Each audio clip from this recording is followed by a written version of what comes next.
Hello viewers, வணக்கம் and welcome to my channel நம்ம வீட்டு ஸ்பெஷல்.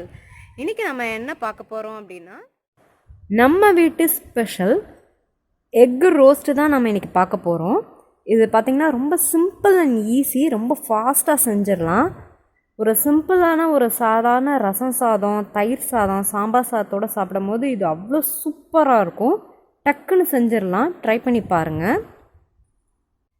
அதுக்கு முன்னாடி நீங்கள் நம்ம சேனல் இப்போ தான் ஃபஸ்ட் டைம் பார்க்குறீங்க அப்படின்னா மறக்காமல் நம்ம சேனலை சப்ஸ்கிரைப் பண்ணுங்கள்.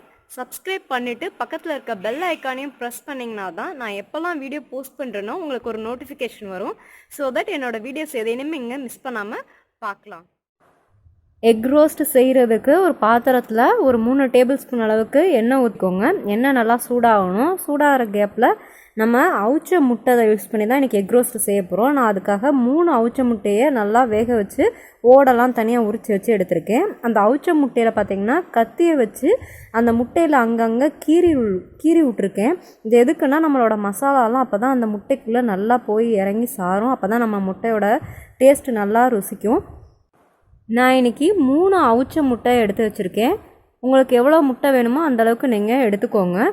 இப்போ எண்ணெய் சூடாயிடுச்சு, அதில் 1 டேபிள் ஸ்பூன் அளவுக்கு மிளகுத்தூள் சேர்க்குறேன். உங்களுக்கு எவ்வளோ காரம் வேணுமோ அந்தளவுக்கு நீங்கள் மிளகுத்தூள் சேர்த்துக்கலாம். அது கூட ஒரு 2 சிட்டி அளவுக்கு மஞ்சத்தூளும் மிளகுத்தூளும் சேர்த்ததுக்கப்புறம் அடுப்பை ஃபுல் சிம்மில் வச்சுருங்க. அது கூட ஒரு கொத்து கருவேப்பிலையை சேர்த்துக்கோங்க. அடுப்பை கண்டிப்பாக சிம்மில் தான் இருக்கணும், இல்லைனா அந்த மசாலாலாம் டக்குன்னு போட்ட உடனே கரிஞ்சிரும். அதனால் கண்டிப்பாக அடுப்பை சிம்மில் வச்சுக்கோங்க. இப்போ நம்ம அவிச்சு வச்சுருக்க அந்த முட்டையை எண்ணெயில் ஒன்று ஒன்றா சேர்த்துருங்க. இந்த முட்டைக்கு தேவையான அளவு உப்பை அந்த எண்ணெயில் சேர்த்துக்கோங்க. முட்டை மேலே சேர்த்திங்க அப்படின்னா ஒரு முட்டையில் தான் போடும், மற்ற முட்டையில் படாது. இப்போ அந்த எண்ணெயோடு சேர்ந்து அந்த உப்பு, மஞ்சத்தூள், மிளகுத்தூள் எல்லாம் ஒன்றா மிக்ஸ் ஆயிரும்.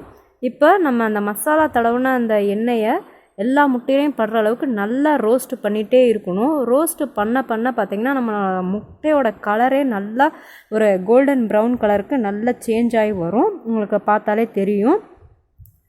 இது எல்லாமே அடுப்பை சிம்மில் வச்சே செய்யுங்க. இப்போ பார்த்திங்கன்னா உங்களுக்கு அந்த முட்டை ரோஸ்ட் ஆன கலர் நல்லா தெரியும்.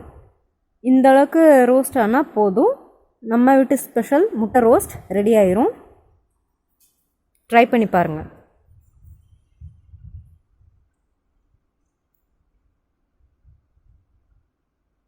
உங்களுக்கு இந்த வீடியோ பிடிச்சிருந்தா லைக் பண்ணுங்கள், ஷேர் பண்ணுங்கள். மறக்காமல் நம்ம சேனலை சப்ஸ்கிரைப் பண்ணுங்கள். நன்றி, வணக்கம்.